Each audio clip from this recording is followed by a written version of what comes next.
Thy word is the lamp unto my feet and a light unto my path. Firman-Mu pelita bagi kakiku, terang bagi jalanku.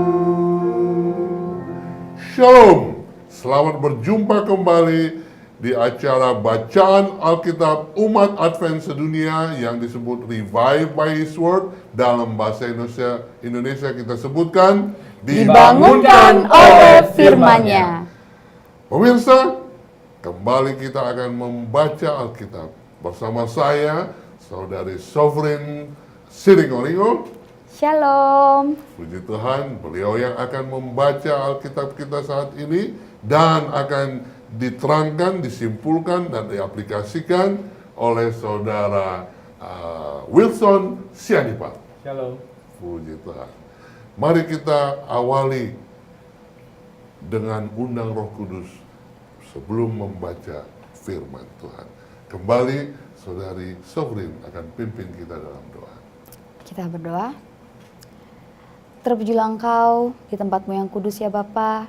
Terpujilah Engkau untuk setiap pembacaan, hikmat, dan kebijaksanaan yang Kau curahkan bagi kami.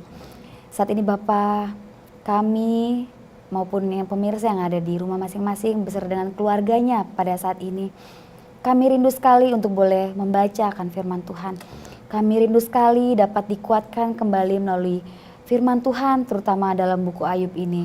Untuk itu Bapa, kuasai hati kami, kuasai pikiran kami, sehingga kami dapat betul-betul hanya memandang kepada Engkau dan kami dapat dibangunkan mulai dari keluarga kami.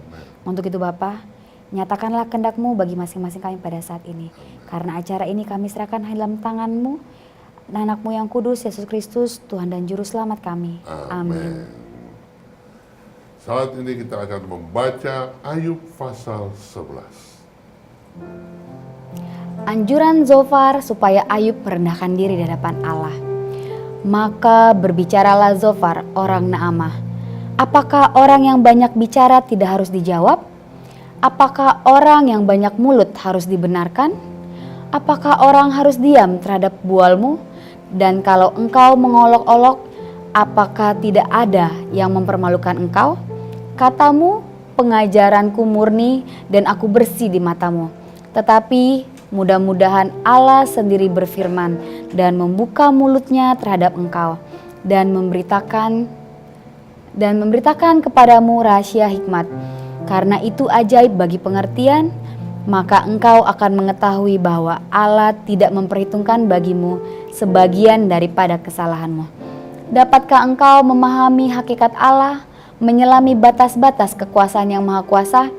Tingginya seperti langit, apa yang dapat kau lakukan? Dalamnya melebihi dunia orang mati, apa yang dapat kau ketahui? Lebih panjang daripada bumi ukurannya dan lebih luas daripada samudra.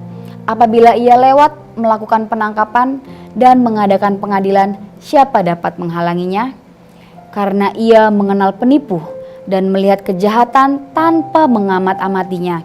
Jikalau orang dungu dapat mengerti, maka anak keledai liar pun dapat lahir sebagai manusia.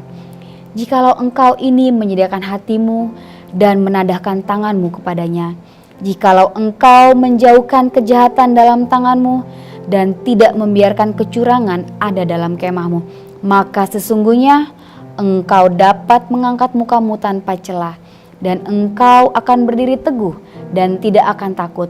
Bahkan engkau akan melupakan kesusahanmu dan hanya teringat kepadanya seperti kepada air yang telah mengalir lalu. Kehidupanmu akan menjadi lebih cemerlang daripada siang hari. Kegelapan akan menjadi terang seperti pagi hari. Engkau akan merasa aman sebab ada harapan. Dan sesudah memeriksa kiri kanan, engkau akan tidur dengan tentram. Engkau akan berbaring tidur dengan tidak diganggu. Dan banyak orang akan mengambil muka kepadamu. Tetapi mata orang fasik akan menjadi rabun. Mereka tidak dapat melarikan diri lagi. Yang masih diharapkan mereka hanyalah menghembuskan nafas. Pemirsa, jadi di sini kita melihat bahwa bagaimana Zofar, salah seorang teman daripada Ayub, berusaha untuk memberikan nasihat-nasihat kepada Ayub. Di sini kita melihat bahwa ketika memberikan nasihat kepada Ayub, Zofar mencoba memberikan suatu pengertian bahwa Allah adalah Allah yang tidak dapat diselami, Allah yang maksudnya itu susah untuk kita cerna di dalam kehidupan kita. Ketika sesuatu terjadi kepada kita, kita hanya bisa berserah bahwa Allah lah yang mengerti segala sesuatunya. Tetapi pada saat yang sama, Zofar berusaha untuk memberikan pengertian kepada Ayub bahwa kemungkinan apa yang terjadi dalam kehidupan Ayub itu adalah akibat daripada kesalahan-kesalahan yang sudah dilakukan oleh Ayub. Jadi di sini kita melihat bahwa kesalahan manusia dan kesucian Allah itu tidak dapat dipersatukan, dan inilah yang Zofar coba bawakan kepada Ayub. Dia melihat pada zaman itu mungkin pemikirannya adalah ketika kita sedang mempunyai banyak berkat-berkat itu adalah karena Tuhan sedang memberkati kita, dan ketika kita sedang mengalami kesusahan itu adalah karena ketika Tuhan sedang menghukum kita akan kesalahan-kesalahan kita. Di sini jika kita melihat pada apa yang manusia dapat lihat secara aplikasinya, kita memang bisa melihat bahwa apa yang dikatakan Zofar itu memiliki suatu logika yang benar, yang seolah-olah benar, bahwa jika kita menjadi baik, maka kebaikan akan terjadi kepada kita, dan jika kita melakukan hal yang buruk, maka keburukan akan terjadi kepada kita. Dan di sini Zofar berlogika bahwa dia melihat Ayub seperti sedang dihukum oleh Allah, maka pasti karena itulah itu adalah karena Ayub melakukan sesuatu yang tidak berkenan kepada Allah, karena Zofar di sini mengerti bahwa Allah adalah Allah yang membenci akan kejahatan. Dan pada saat ini kita aplikasi dalam kehidupan kita adalah ketika kita melihat orang-orang yang sepertinya sedang mengalami masalah, atau sebaliknya ketika melihat orang-orang yang sedang diberkati, mungkin respons pertama kita adalah mengasosiasikan berkat dan kesenangan dengan suatu bahwa Tuhan sedang berkenan kepadanya, dan ketika melihat kesusahan bahwa Tuhan sedang tidak berkenan kepadanya. Dalam hal ini secara manusia itu mungkin benar, tapi biarlah kita selalu menyadari bahwa ada suatu pertentangan besar yang tidak dapat kita lihat di dalam mata kita, yang hanya bisa kita dapati, yang kita dapat mengerti oleh ilham yang diberikan oleh Allah sendiri. Dan jika kita tidak memiliki hal itu, alangkah baiknya jika kita bertenang diri dan mendoakan kepada Tuhan, apa yang bisa saya ambil dari apa yang saya lihat ini? Apakah sesuatu yang benar maka akan diberkati, apakah sesuatu yang salah maka akan diberikan hukuman. Dan biarlah Tuhan sendiri yang menjadi hakimnya, dan biarlah kita ketika melihat yang baik kita bersuka cita, kita melihat yang buruk biarlah kita mendoakannya. Dan mungkin itulah sesuatu yang dapat kita ambil di dalam pasal 11 daripada Ayub ini. Haleluya, amin. Mari kita berdoa.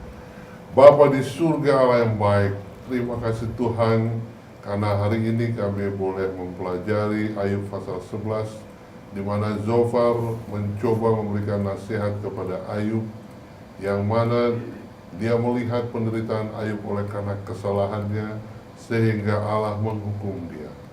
Namun kami bersyukur Tuhan, kami mengetahui Ayub menderita bukan karena kesalahannya, namun karena memang Tuhan izinkan dia dicobai oleh setan.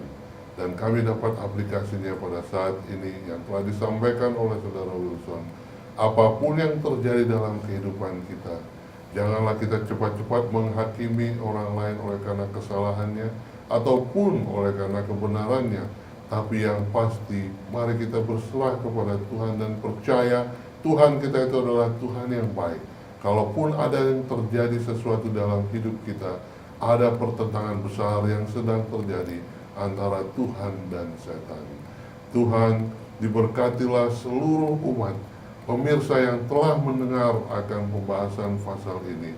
Berikan Tuhan damai sejahtera, sukacita, dan biarlah berhasil dalam melakukan apapun dalam kehidupan mereka, sebab Tuhan selalu menyertai pemirsa, dan pemirsa selalu berserah kepada Tuhan dan percaya kepada tuntunan Tuhan. Dalam nama Yesus kami berdoa. Amin. Amin.